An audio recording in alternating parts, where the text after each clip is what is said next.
Hey, today I'm talking about Sandra Bullock's new film, The Lost City. It also features Channing Tatum and Daniel Radcliffe, and also another person that is definitely heavily featured in the advertisements, but I will not be showing their face in this because they spoiled basically a cameo, and that really annoys me because that would have been such a fun cameo to be like, what, they're in this movie? Because they're not in the movie a lot.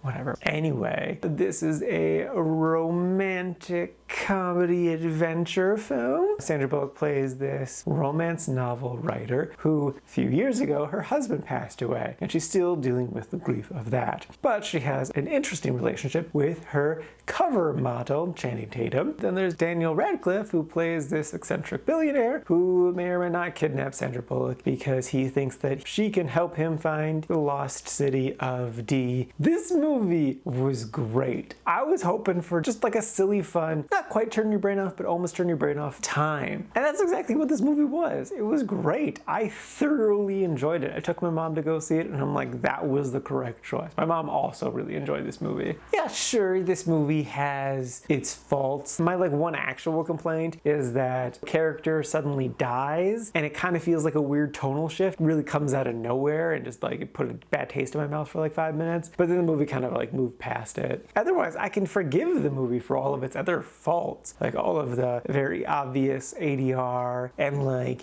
not super developing the backstory stuff and all the other stuff. I don't know. There's definitely faults to be had, but I don't care because the movie did exactly what I wanted it to. It was silly and fun, and it looked like the actors were having fun, so that made it feel like I was having a lot of fun. Also, I crazy love Daniel Radcliffe as a villain. He's so good in that role. He's so good in this role. I really hope he gets more roles similar to this in the future because it's such a blast. I would totally be down for a sequel if they did it. But yeah, so I really enjoyed this movie. I definitely recommend it. You do have to go into it with the right mindset. But I think just by looking at this poster, you know the right mindset to go into this movie and have a good time. So now for my ranking, I put this at number 7 in the really liked category. And that is out of a total of 14 new movies so far this year.